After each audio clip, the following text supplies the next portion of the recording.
Airbnb renter that was allegedly they overstayed more than 520 days without paying. The countersuit alleges that because Jova did not obtain a certificate of occupancy for the unit from the city of LA, the most he could charge for rent is $0. Wow! The judge ruled in her favor. It's so unfair. Being a homeowner is not always what it's cooped up to be, right, guys? I mean, this is case in point.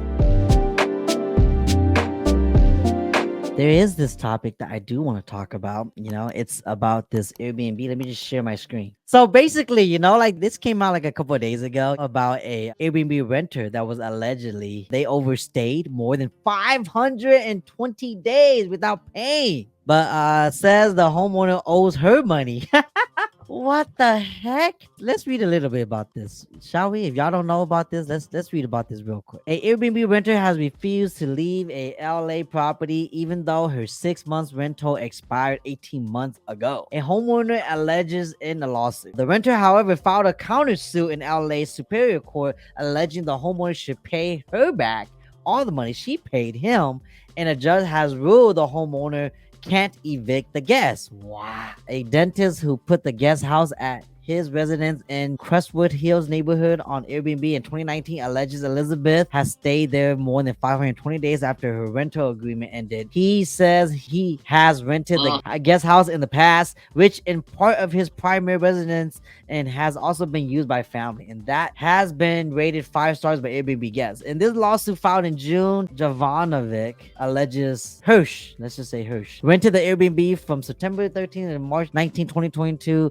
and he extended the rental by 24 days for no cost to allow Hirsch to find a new house. Jova says he did not extend the rental agreement beyond April 12th. After a leak in the guest house, Jova sent mold inspectors to check on the unit on April 13th, but Hirsch refused to let him in. He says he alleges he continued to refuse the inspection and even called the police, who determined it was a landlord-tenant dispute. He found himself emailing with Airbnb to try and get Hirsch to leave. Airbnb confirmed Hirsch's rental period had ended and that she is violating his rights as host by not leaving the property. He says the defendant claims he offered Hirsch to stay in his main house, but she refused that offer. He said he was charging her $105 a night, and by the time he filed a lawsuit in June, Hirsch had owed him $42,000 for the 408 days she had overstayed. Since that suit has been filed, Hirsch has stayed in the guest house another 150 days, and she filed a countersuit in LA. Hirsch alleges Jova harassed her and tried to intimidate and coerce her into leaving. She also alleges the condition in the unit made her ill, saying there were water leaks and mold growth. Can we stop for a second?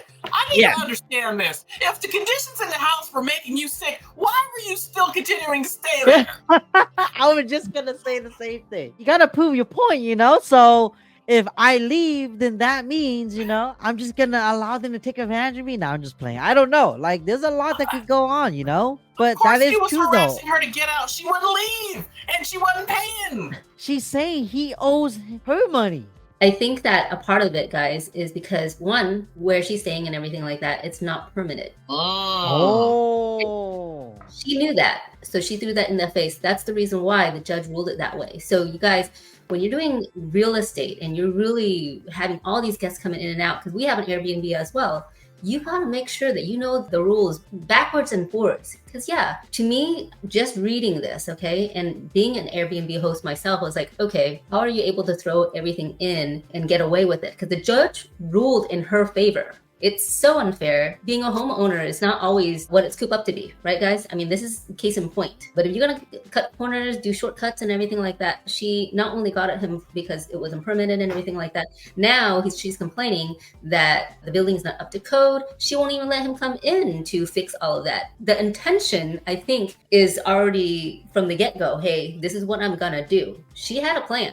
To me, it looked like she had a plan. Yeah, but the thing there's a big strategy going on. The whole time. Oh, yeah. The law is the law. The law is the law. And the judge, okay, the unbiased judge has to be unbiased. And they're looking at it and say, okay, just black and white. These are the laws. These are the things and everything like that. You cannot prove intent. Even though when we're reading this as readers ourselves, it's like, oh my goodness. And guys, don't deter from being a homeowner.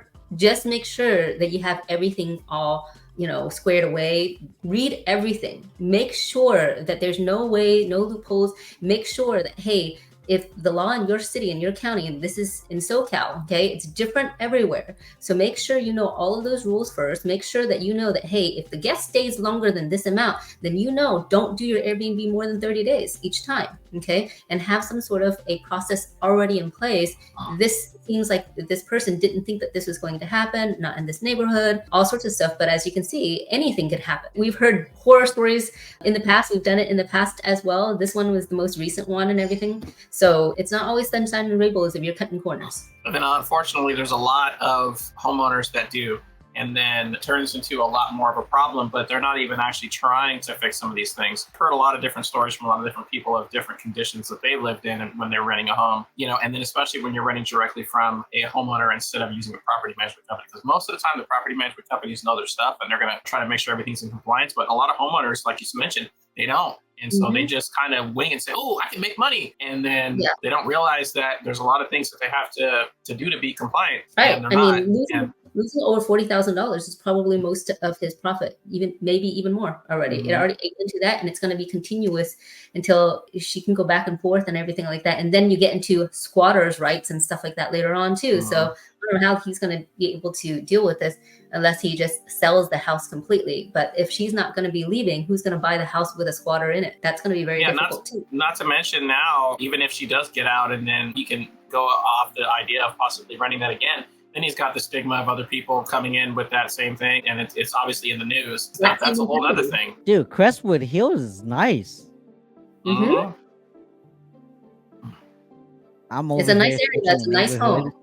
Mm-hmm. And when you think about it, $109 a day is not really that much for an Airbnb. Nope. When you think about it, that's really not that expensive. Well, because it was like a guest house. Correct. Yeah, but I'm sure it still had, it was probably like a studio. It probably had full amenities, right? Like a kitchen and yeah, it does. Guest house normally has one bed, it's like a studio. That's basically crazy. The judge actually ruled in her favor, though, huh? I didn't even realize that. That's crazy. Judge ruled in her favor where he can't evict her without very, very long process. So she gets to stay there rent free. So yeah, to me, it rules in her favor. She doesn't get the property in that sense, but he's not able to make any money. She gets it for rent free. If she's a homeowner herself, she's renting out her house and leveraging this. I'm not saying that she is, guys. I'm just saying that is a possibility.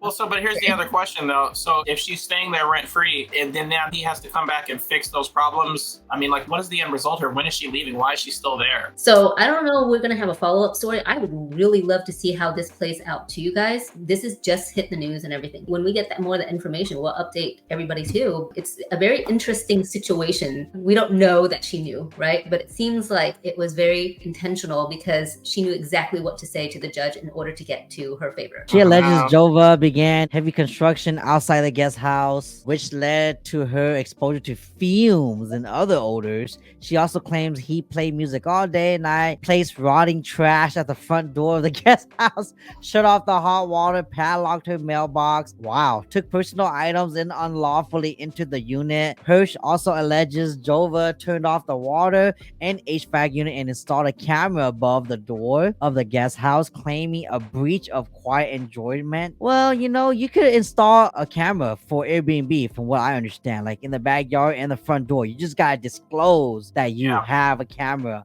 but as long as it's not inside, a covenant that the landlord will not disturb the tenant. Okay, but maybe it was a breach because he installed it after the fact. Okay, right. That might be true. It is, and that's the thing too. She's catching everything. She knows. She's knowledgeable. Waiting for this to happen. It's kind of like a game of chicken, right? Who's gonna bend first? And at the same time, these lawyers are getting pretty pennies. Oh, yes, they are. The countersuit alleges that because Jova did not obtain a certificate of occupancy for the unit from the city of LA, the most he could charge for rent is $0. Wow. So that was part of the problem. So he didn't actually look into this and do it properly. So that's why he can't technically charge rent. That makes sense now. Certificate of occupancy. That's not a permit, though. That's a certificate stating that you're going to do short-term rental, right? Correct. That's a short-term rental permit. Now, if you're going to rent the home, do you have to have have the same type of thing, but something that's meant for, like, you're basically saying that you have the right to rent this home, or that you're allowed to do that? Is that something that you have to do for any, I guess every area, every city is different, right?